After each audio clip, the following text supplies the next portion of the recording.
श्रीगणेशाय नमः। श्री सरस्वते नमः। श्री पुरुषोत्तमाय नमः। गजाननं भूतगणाधिसेवितं कपितजम्बो फलचारुभक्षणम् उमासुतं शोकविनाशकारकम् नमामि विघ्नेश्वर पादपङ्कजम्। आज हम एकादश मतलब 11वें अध्याय में प्रवेश कर रहे हैं। 11वें अध्याय की कथा ऐसी है। 10वें अध्याय में हमने सुना कि कोई भी हो जीव, उसको हमारे यहाँ से भूखा नहीं जाने देना चाहिए, उसकी सेवा करनी चाहिए, उसको भोजन कराना चाहिए। आगे की कथा ऐसी है कि तब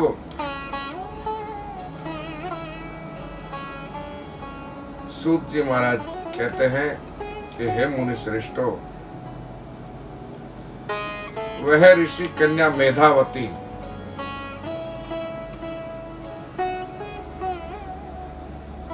को दुर्वासा जी बताकर गए थे कि तुम पुरुषोत्तम भगवान का व्रत करना, पर मेधावती ऋषि कन्या पुरुषोत्तम भगवान का व्रत न करके उन्होंने और भगवान भोलेनाथ का व्रत किया। बोलो शंकर भगवान की जय। और भोलेनाथ भी कैसे?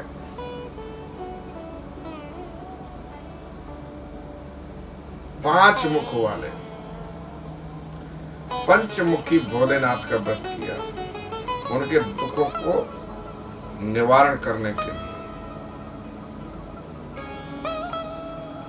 अब भगवान पंचमुख कैसे हुए? और भगवान के 5 ही आभूषण हैं। कौन कौन से? एक तो सर्प है, बराबर, कपाड़ पर चंद्रमा है, सिर में जटामासी पवित्र गंगा है,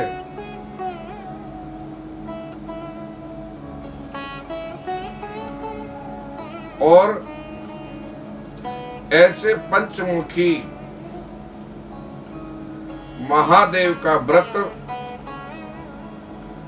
ऋषि कन्या मेधावती ने किया। और व्रत भी कितना कठिन किया कि महाराज ग्रीष्म ऋतु में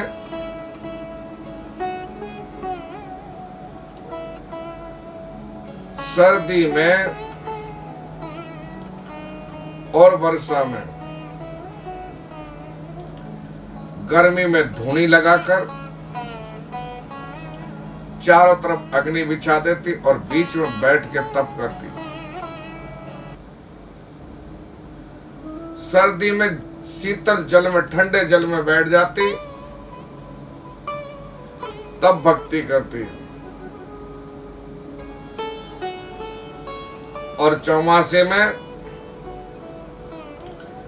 पानी के तालाब में अथवा नदी में, जलाशय में जाकर अपना मुखारविंद इतना रहे और ओम शिव परा परा शिव, ओमकारा शिव नमो नमः, ऐसे मंत्रों से और भगवान भोलेनाथ का स्मरण करती।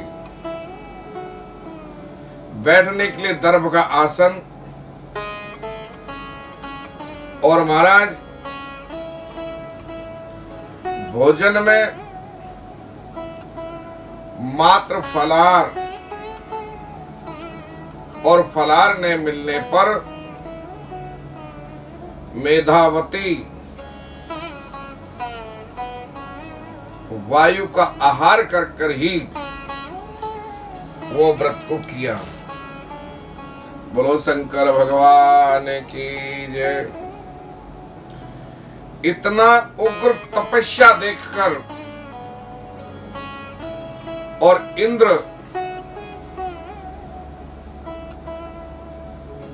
घबरा गया, चिंतित हो गया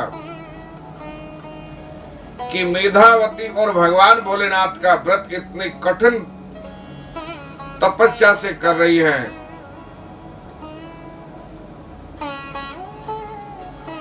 महाराज कितने वर्ष मेधावती ने वो व्रत किया? 9000 साल तक और भोलेनाथ का तप किया। ऋषि कन्या मेधावती एकदम पतला शरीर, दुर्बल शरीर हो गया।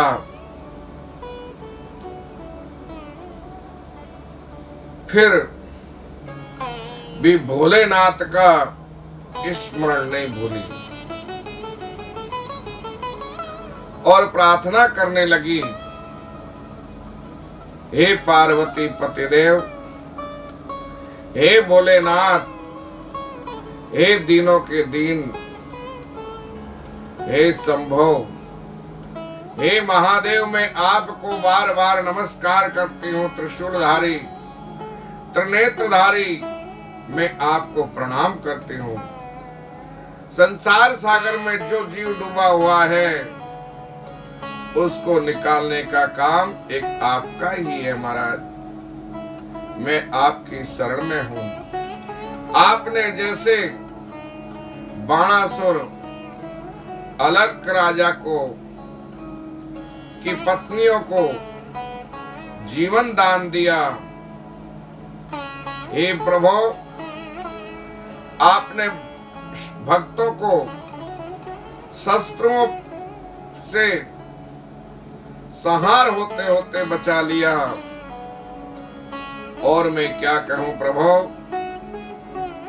आप जन्म मृत्यु के बंधन को मुक्त करने वाले हैं प्रभु। आपको मैं प्रणाम करती हूँ। आप मेरा उद्धार कर दीजिए, आप मेरा दुख दूर कीजिए।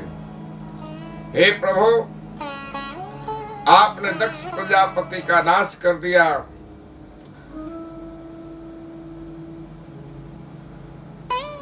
उनके दुखों का नाश कर दिया। आप मेरे ऊपर भी कृपा कीजिए। महाराज दक्ष प्रजापति की कथा ऐसी है।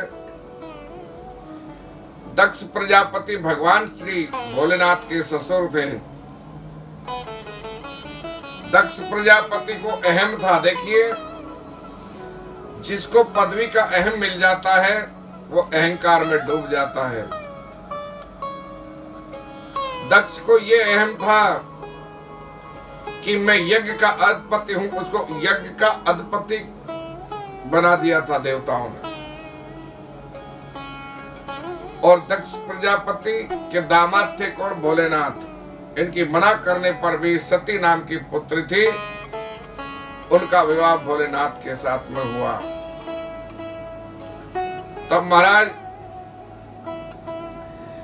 भोलेनाथ में और दक्ष प्रजापति में बनती नहीं थी, अनबन रहती थी। अब दक्ष प्रजापति ने एक यज्ञ किया और वो यज्ञ में सभी देवताओं को, सभी ऋषियों को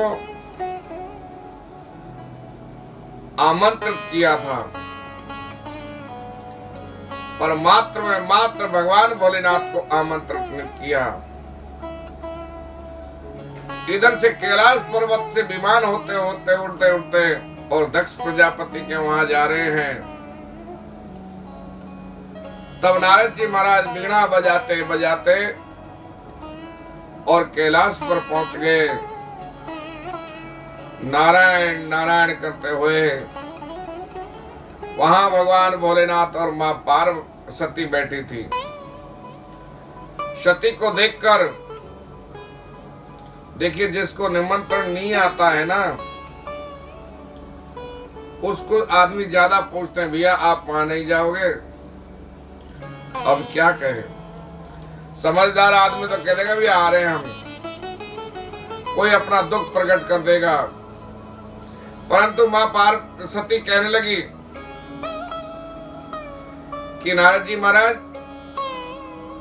हमारे पिताजी के घर थोड़ा नजदीक तो है ही है, आ जाएंगे हम तो। नारद जी महाराज कहने लगे, भैया हमको तो देरी हो रही है, हम तो जल्दी जल्दी जाएंगे और दक्ष प्रजापति के वहां जाके आनंद लेंगे। महाराज ऐसा सुनाकर और नारद जी महाराज वहां से चल दिए। अब नारद जी तो गए, मां सती भोलेनाथ से कहने लगी, हे प्रभु, हे दीननाथ, मेरे पिता के वहां यज्ञ हो रहा है और आपको और हमको चलना चाहिए।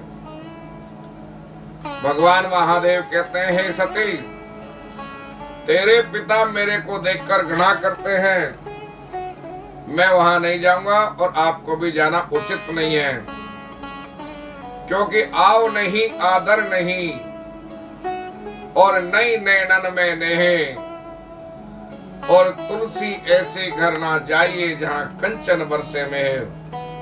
हे सती, मेरा कहना यही है, जिस जगह पर आप आदर और सम्मान न हो उस जगह पे जाना उचित नहीं है। और भगवान भोलेनाथ कहने लगे कि सती, जिस जगह पर सम्मान होता हो वहां हमको जाना उचित है और बिगर बुलाए वहां जाना चाहिए। 3 जगह जाना चाहिए, एक तो गुरु के आश्रम पर, दूसरे देवालय में, और तीसरा जिस गांव में गरीब, निर्बल और असहाय मनुष्य हो, उसके वहां उसके कार्य में बढ़ चढ़ के और हाथ बटाना चाहिए। तब सती माता कहने लगी, प्रभु, ये लोक वार्ता है, आप नहीं जाते हो तो मैं ही चली जाती हूं। भोलेनाथ कहने लगे, जाको प्रभु दुख दालिद्र दे, ताकि मत पहले हर लई। कि सती, जिसको भगवान दुख और दरिद्रता देता है उसकी मति पहले छीन हो जाती है। आप जाओगी अच्छा नहीं होगा, और बिगर बुलाए अपने पिता के घर पुत्रियों को नहीं जाना चाहिए, नहीं तो जो हालत सती की हुई वही हालत माता बहनों की होती है। महाराज, सती और भगवान श्री भोलेनाथ से, महादेव से बार बार आराधना करते, प्रभु मैं जाऊं।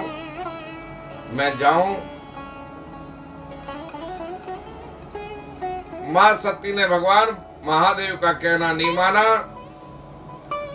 और सती ने वहां से प्रस्थान किया। बोलो शंकर भगवान की जय। महाराज जब यज्ञ में गई तब सती को किसी ने देखा नहीं उनकी तरफ। देखिए, जिसको सम्मान होता है ना, पत्रिका मिली होती है तो उसका सब सम्मान करते हैं, परंतु मां पार्वती को तो सबको मालूम पड़ गया कि भोलेनाथ को कोई आमंत्रण नहीं है। तब मां सती की तरफ किसी ने देखा भी नहीं। उनकी बहनें थी, उन्होंने भी कहा, बहन तुम आ गई।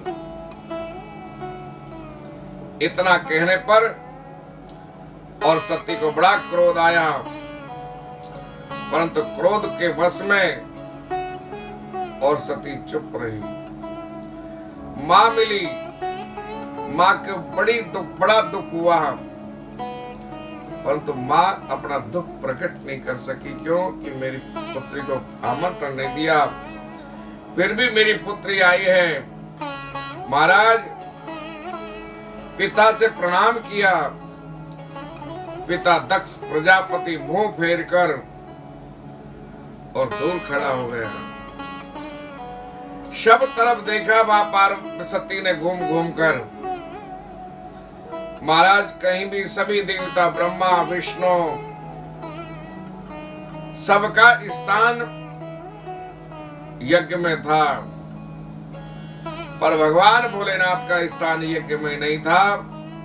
मां सती को क्रोध आया और सती कहने लगी, हे दक्ष प्रजापति, मैं तुम्हें चेतावनी देती हूं कि जहां मेरे पति का सम्मान नहीं, उस जगह पर मैं एक क्षण भी नहीं रुकूंगी।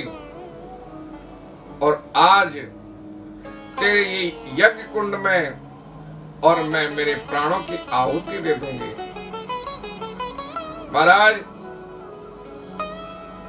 सती ने और अपने पिता को चेतावनी देते हुए यज्ञ कुंड में अपने प्राणों की आहुति दे दी। बोलो बाल कृष्ण भगवान की जय। ऐसा करने पर जहां भगवान भोलेनाथ के 2 गण आए थे सती के साथ, उन्होंने बड़ा उत्पात मचाया और बाकी गणों ने भोलेनाथ से कहा कि प्रभु, सती ने प्राण त्याग दिए हैं। तब भोलेनाथ ने अपने जटाजूट से एक जटा निकाली और जमीन पर पटकी। उसमें से एक दिव्य पुरुष उत्पन्न हुआ और दिव्य पुरुष कहने लगा, वो दिव्य पुरुष का नाम था वीरभद्र। बोलो वीरभद्र भगवान की जय। बोला प्रभु क्या आज्ञा है।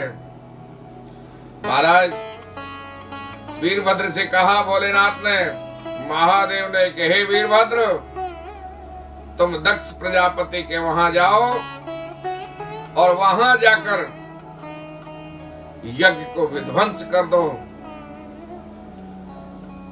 वीरभद्र का इतना क्रोध देखकर और पवन की वेग से क्रोध में भरा हुआ वीरभद्र दक्ष प्रजापति के वहां पहुंच गया और पहुंचने के बाद यज्ञ को विध्वंस कर दिया। जितने भी यज्ञ देखने आए थे सबको कड़ी सजा दी। अब सभी देवता और ऋषिगण भोलेनाथ की आराधना करने लगे। त्राहि माम शरणागतम, त्राहि माम शरणागतम। हे महामृत्युंजय, हे महादेव, आप हमारी रक्षा कीजिए, रक्षा कीजिए। महाराज भोलेनाथ जितने कठोर हैं उतने सरल भी हैं। भोले बाबा वहां प्रकट हुए और सभी भोले बाबा के चरणों में गिर गए और आराधना करने लगे, हे प्रभु त्राहि माम शरणागतम, हमारी रक्षा कीजिए, हम आपकी शरण में हैं। भोलेनाथ ने कहा क्या हुआ? और वीरभद्र ने उस दक्ष प्रजापति का सर भी काट डाला था, वो पड़ा था। भोलेनाथ ने देखा ये क्या हुआ, यज्ञ विध्वंस हो गया। सभी ऋषिगण भगवान की आराधना कर रहे हैं, प्रभु कैसा भी हो इस यज्ञ को सफल कराइए, नहीं तो अनर्थ हो जाएगा। जिसकी पत्नी चली गई हो, जिसकी पत्नी ने देह त्याग दिया हो और उसको बोला जाए कि यज्ञ को सफल बनाइए। महाराज आजकल युग में हो सकता है, पर हमारे भोलेनाथ ऐसे हैं कि कहा हे ऋषिगणों यज्ञ प्रारंभ कीजिए। बोले महाराज यज्ञ कहां से प्रारंभ करें, यजमान ही नहीं है। यजमान तो ये पड़ा हुआ तुम्हारे वीरभद्र ने, इसको मृत्यु सैया पर सुला दिया। तब भगवान भोलेनाथ ने कहा, तुरंत ही एक बकरा मंगाया और बकरे का सर उस दक्ष प्रजापति के सर से जोड़ा तो सजीव खड़ा हुआ और खड़ा होकर यज्ञ में आहुति देने लगा और भोलेनाथ से कहने लगा, हे प्रभु, हे दीनानाथ, हे दयालु, हे महादेव, मैं आपको पहचान नहीं सका, आप मेरे लिए क्षमा कीजिए। त्राहि माम शरणागतम, त्राहि माम शरणागतम। महाराज दक्ष प्रजापति और भोलेनाथ की शरण में गिर गया। भोलेनाथ ने उनको अभय वरदान दिया। ऐसे ही कहते हैं, मेधावती कहती है, प्रार्थना करती है, प्रभु जैसे आपने दक्ष प्रजापति के दुखों का हरण किया था, ऐसे महादेव आप हमारे ऊपर कृपा कीजिए। तब महादेव मैं आपकी शरण में हूं, मैं आपकी शरण में हूं। भगवान भोलेनाथ कहने लगे कि हे ऋषि कन्या मेधावती, मैं आपकी आराधना से, आपकी भक्ति से अत्यंत प्रसन्न हूं। आप इच्छा वर मांगिए, जो वर मांगोगी वो वर प्राप्त होगा।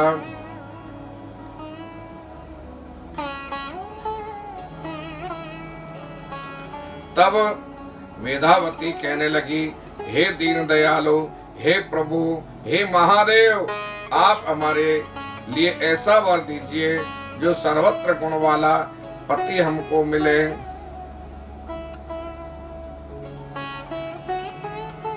मेधावती की बात सुनकर और भोलेनाथ अति प्रसन्न हुए और मेधावती से कहने लगे, हे मेधावती, मैं आपको ऐसा वरदान देता हूँ कि आपके 5 पति होंगे। बोलो बाल कृष्ण भगवान की जय। आपने 5 मुख वाले महादेव की पूजा की है, इसलिए आपको 5 पति प्राप्त होंगे। और वो पति कैसे होंगे? सूरवीर होंगे, दानवीर होंगे और यज्ञ करने वाले और धर्म की रक्षा करने वाले, जितेंद्रिय सब गुणों से संपन्न होंगे। मेधावती ऐसे विचित्र वरदान को सुनकर और मेधावती ने कहा, प्रभु मैंने तो एक पति मांगा था, हे कैलाशपति, आपने ये क्या कर दिया? मैंने सुना है कि एक पुरुष के 5 पत्नियां हो सकती है, परंतु एक स्त्री के 5 पति कैसे हो सकता है? ये सब असंभव है। आप मेरे ऊपर कृपा कीजिए, हे प्रभु, हे महादेव। बोलो कृष्ण भगवान की जय। तब भगवान शंकर ने कहा, हे मुनि कन्या, मैंने आपको वरदान दे दिया, ये वरदान वापस तो नहीं आ सकता, परंतु इस जन्म में तेरे 5 पति नहीं होंगे, परंतु अगले जन्म में तेरे 5 पति होंगे। तैने मेरा व्रत और श्रद्धा पूर्वक किया है, अगर तेरी ऐसा है तो तुम श्रद्धा पूर्वक और फलस्वरूप भगवान श्री पुरुषोत्तम भगवान का व्रत करना। आपने दुर्वासा मुनि ने बताया था आपको कि आप पुरुषोत्तम भगवान का व्रत करो, पर आपने वो व्रत श्रद्धा पूर्वक नहीं किया और मेरा व्रत किया। आपने व्रत की निंदा की पुरुषोत्तम भगवान की, इसी की वजह से आपको ये वरदान प्राप्त हुआ है। बोलो कृष्ण भगवान की जय। महाराज, अब ये 11 अध्याय में कथा आती है एकादशी की। ये एकादशी कहते हैं, पुरुषोत्तम मास की एकादशी को व्रत करना चाहिए कि नहीं करना चाहिए। महाराज, पवित्र पुरुषोत्तम मास में जो एकादशी आती है, ये प्रश्न किसने पूछा था? राजा युधिष्ठिर ने। ये अत्यंत सुंदर और शुभ एकादशी मानी गई है। इस एकादशी का नाम है पद्मिनी एकादशी। बोला एकादशी की जय। श्री भगवान बोले, हे धर्मराज युधिष्ठिर, जो भी इस महा पुरुषोत्तम मास की एकादशी को करते हैं, उनको अनेक फल की प्राप्ति होती है। और इस एकादशी को करने का नियम बड़ा ही सरल और बड़ा ही सुंदर है। जलाशय में स्नान करना, पाठ पूजा करना और ब्राह्मणों को भोजन कराना, दीन दुखियों पर दया करना, ये सब नियमों का पालन करके और पद्मनी एकादशी का पूजन करना चाहिए। महाराज, सोने चांदी का दान देना और 12वें बारस के दिन भगवान की मूर्ति सोने की बनाकर और ब्राह्मण को दान करना, इससे आदमी को मुक्ति मिलती है। एक समय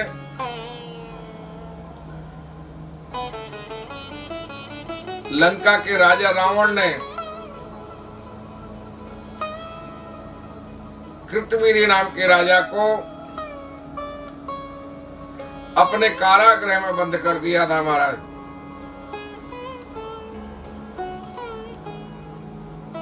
फिर पुलिस ऋषि ने इस कृतवीर्य को छुड़ाया था। कृतवीर्य इतना बलवान था कि उसने इंद्र को भी पराजय कर दिया। ये कृतवीर्य इतना बलवान होकर और राजा रावण ने इनको हरा दिया और इनको अपने कैद में पूर लिया। कृतवीर्य के 100 रानियां थी, पर उनके एक भी पुत्र नहीं था। कृतवीर्य बड़ा संशय में पड़ गया और बड़ा विचार करने लगा कि अब मैं क्या करूं, मेरे एक भी पुत्र नहीं है।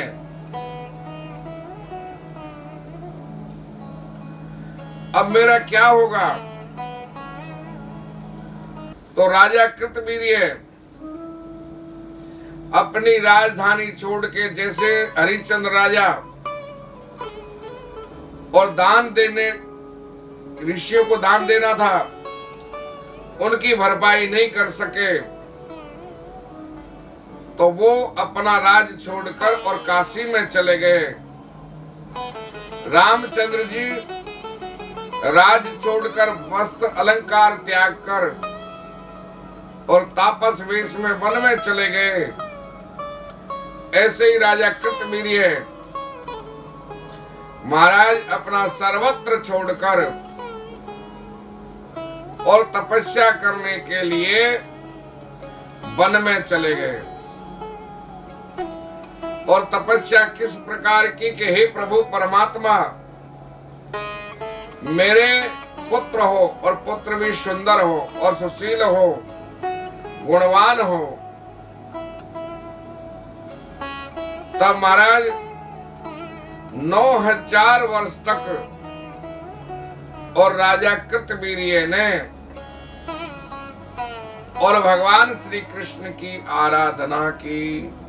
बोलो पुरुषोत्तम मास की जय। अब 9000 वर्ष तक उन्होंने उन भगवान की तपस्या करने के पश्चात राजा कृतवीर्य का जो शरीर था वो सब हाड़ पिंजर हो गया। कृतवीर्य की पत्नी माता अनसुईया के आश्रम में निवास करती थी। माता अनसुईया ने कहा कि हे देवी,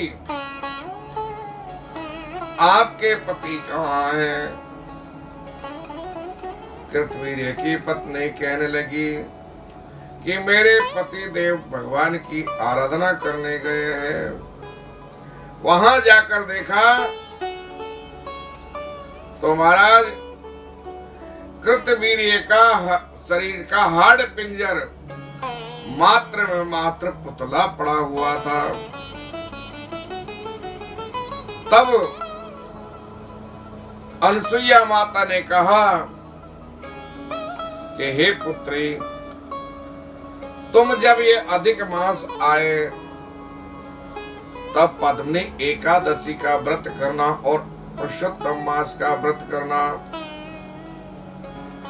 तब कृतवीर्य की पत्नी ने एकादशी का व्रत किया, पत्नी ने एकादशी का। तब महाराज उनके पति सह शरीर सुंदर और प्रकट हुए और भगवान कृष्ण की कृपा से, द्वारकाधीश की कृपा से उनको एक सुंदर पुत्र की प्राप्ति हुई। सुंदर पुत्र भी कैसा, एकदम जैसे चंद्रमा जैसा मुखारविंद, कमल जैसे नेत्र और विद्वान गुणी, सभी गुणों से परिपूर्ण ऐसे पुत्र को प्राप्त करके और कृतवीर्य और उनकी पत्नी अधिक प्रसन्न हुए। हमको और आपको 12 महीने में एकादशी का व्रत अवश्य करना चाहिए। एकादशी के व्रत करने से हमारी सर्व मनोकामनाएं पूर्ण होती है। और ये पुरुषोत्तम मास की एकादशी है, ये तो श्रेष्ठ में श्रेष्ठ है। एकादशी का व्रत करके ब्राह्मणों को भोजन कराना चाहिए, गरीबों को दान देना चाहिए और गंगा यमुना में स्नान करना चाहिए। ऐसा करने से हमारे जीवन को मुक्ति मिलती है और हमारा जीवन भगवान के परम धाम को प्राप्त होता है। ऐसे ये एकादश की कथा में आपको यही बताया गया है। 10वें अध्याय की कथा या पूर्ण विश्राम होती है। कल पुनः ही हम 12वें अध्याय में प्रवेश करेंगे। जय श्री कृष्ण।